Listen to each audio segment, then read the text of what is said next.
Bună dimineața! Astăzi vom face un experiment. Vom merge cu acest Model 3 Long Range Dual Motor 2019 cu State of Health la baterie 87%. Vom încerca să facem Transalpina și Transfăgărășanu in one go.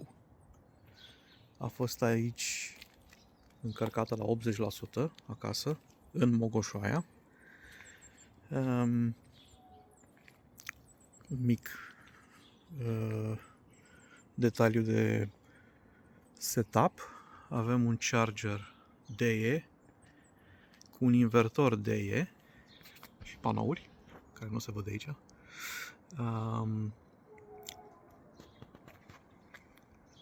Frumusețea la acest charger este că se poate, el comunică cu invertorul și are două moduri de funcționare. Eu am monofazic aici, poate să încarce cu 7 kW pe oră și trage din baterie, grid și solar de unde apucă. Sau se poate seta în solar only și atunci încarcă doar din surplusul solar. Deci practic este totul gratis. Așa a fost încărcată acum, avem 80%. Prima oprire este Pitești. Încărcăm acolo, după care Novaci. Încărcăm și acolo, după care Sibiu, după care iar Pitești la Supercharger. Ideea este că nu voi merge încet, gen în bătaia vântului, în spatele tirurilor și așa mai departe, ca să consum energie. Experimentul este cum aș fi condus cu o mașină normală pe Transalpina și Transfăgărășan într-o zi de marți, iulie. Sper să nu fie foarte aglomerat și sper să ne distrăm. Mai vorbim pe traseu. Prima oprire, am oprit la Pitești la mall, la Supercharger. Am plecat cu 80%, cum ziceam, și am ajuns cu 34%, dar asta din cauza că am fost babuin și nu am ieșit pe ieșirea care trebuie. Eram convins că e mall-ul ăla de lângă autostradă, dar de fapt este Pitești Retail Park. Și n-am ieșit când trebuie.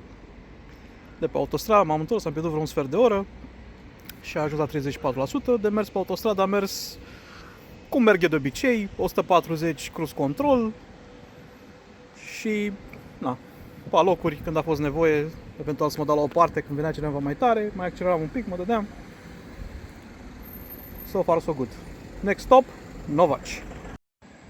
Am uitat să zic, deci am ajuns cu 34, încărcarea a durat 40 de minute până la 100% și costul a fost de până în 60 de lei. Am încărcat la 100% pentru că următorul punct va fi Novaci și acolo nu există Tesla Supercharger, nu știu exact ce viteză va avea chargerul respectiv și prefer să am cât mai multă energie acum ca să fiu acolo iar la 100%. Aș putea să fac tot cu 80% și acolo, dar aș vrea să am destul buffer să pot să mă dau în liniște.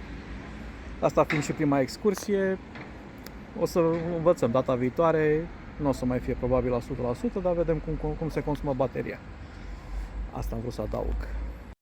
Bun, am ajuns în Novaci, al doilea punct de încărcare după Pitești. Am plecat de la Pitești cu 98%, că n-am mai avut răbdare, o să mai stau încă 2-3 minute până termina. Deci am plecat cu 98, am ajuns cu 40. Am găsit o stație de încărcare E.ON Drive, am încărcat cu 50 de kW, am stat 35-40 de minute și nu m-am uitat să văd cât mi-a luat, dar revin cu un update. Și acum începe distracția.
report de pe Transalpina. Am ajuns sus la... Asta e pasul Urnele? Sau că niciodată n-am știut dacă ăsta este sau ăla mai înalt de mai încolo, dar în fine. Am ajuns cu 68% în condițiile în care am mers destul de repede. Mașina s-a comportat excelent, stă foarte bine în curbe, 4x4, se simte. Și acum continuăm spre trecem de Vârșa Lotrului, care e în jos. Sperăm să nu plouă. Și vom face înainte de Sebeș, vom face dreapta către Jina și vom ajunge în Sibiu. Sperăm că ajungem sperăm că ajunge bateria, dar arată că e în regulă, pentru că de aici urmează multă coborâre, chiar va produce ceva. Rămâne de văzut. Ne auzim de jos. Și am ajuns și la Sibiu, 25% baterie, după ce am mers destul de acceptabil pe Transalpina. Aici a durat încărcarea tot vreo 40 de minute, acum mai are 3 minute până e la 100%. Urmează să facem Transfăgărășanu și să coborâm la Pitești la următoarea încărcare. M-am uitat pe aplicație la E.ON, la Penny Novaci, a luat 75 de lei, foarte scump aparent, nu știu de ce. Și de la Pitești vă zic și cât a luat aici, la Sibiu. Ne vedem la Pitești.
Și Transfăgărășan, trecut de Bâlelac, n-am oprit pe partea elaltă că era ceață, aici e un pic mai bine.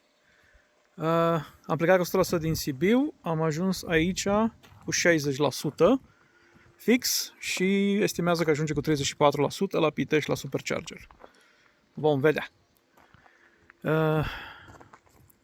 A fost 120 de lei charging-ul la Sibiu.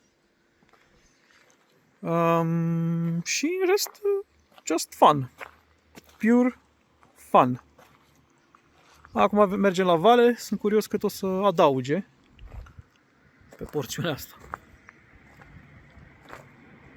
Vom afla.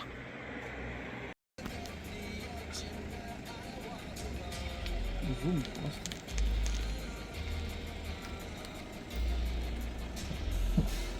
Uite și pui.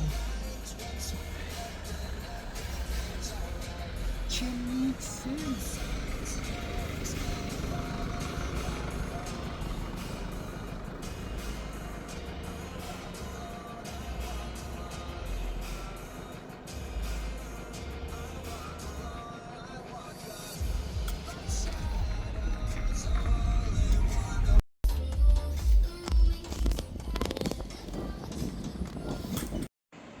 Și înapoi la Pitești Retail Park. Ultima încărcare pe ziua de astăzi. Am mers până aici 536 de kilometri, în total o să fie 640 de kilometri. Am încărcat de 3 ori, de 2 ori aici și o dată la Novaci, nu, de 4 ori și o dată la Sibiu. În total au fost 240 de lei până acum, 120 la Sibiu, vreo 70 la Eon Drive la Novaci și 56-60, nu mai știu, aici dimineață. Acum estimez că îl încarc doar până la 80%, n-are rost să încarc mai mult, că ajung până acasă și acasă îl bag la încărcare gratis din panouri.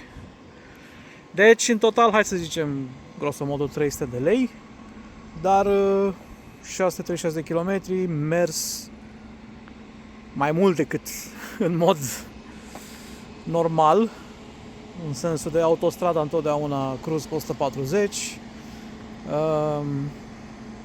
iar pe Transfăgărășan și Transalpina am mers frumos, foarte frumos. Cam asta e. Experimentul a avut succes din punctul meu de vedere.